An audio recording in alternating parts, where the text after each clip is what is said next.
আজকের রেসিপি খুব জনপ্রিয় একটা পিঠা, আসামের খুব বিখ্যাত একটা পিঠা, যেটা আমি ফার্স্ট টাইম বানিয়েছি। এখানকার ভাষায় এটাকে মশলার হান্দেশ বা মশলার পিঠা বলা হয়। আমি এটিকে নাম দিয়েছি কুটুম বা নতুন আত্মীয় আপ্যায়নের পিঠা। প্রথমে এখানে আমাদের লাগবে ময়দা আটা, চাউলের আটা, খুব সুন্দর করে দুটোকে মিক্স করে নিয়েছি এখানে।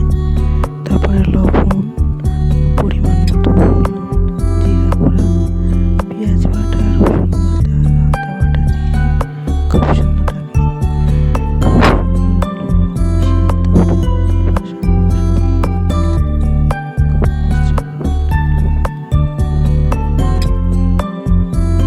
দেখুন আমি এটাকে বানিয়ে নিচ্ছি কীভাবে।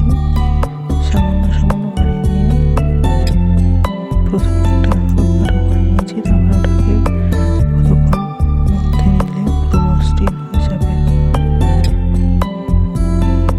তারপর এসে আমি তখন পুরো মসৃণ করে মধ্যে নিয়েছি। তারপর আরেকবার মধ্যে নিয়ে এটাকে সামান্য সামান্য ময়দা দিয়ে আমি এটাকে বেলে নিয়েছি। পিঠার এটা বেশ মোটা হবে না, বেশি পাতলাও হবে না, মিডিয়াম সাইজের একটা হবে।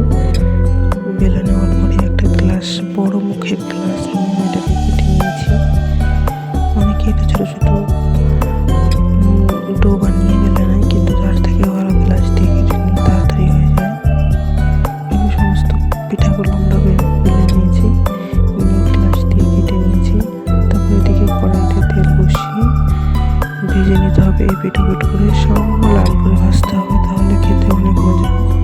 যে আপনার মাংস দিয়ে বা বিভিন্ন ধরনের ডাল, যেমন ছোলার ডাল, মুসুরির ডাল, এই সমস্ত কিছু দিয়ে খেতে পারেন।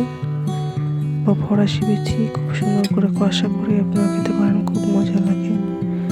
আমার ভিডিওর যদি কোনো অংশ ভালো লেগে থাকে প্লিজ আমাকে সাপোর্ট করবেন, চ্যানেলটি সাবস্ক্রাইব করতে একদম ভুলবেন না, লাইক করবেন।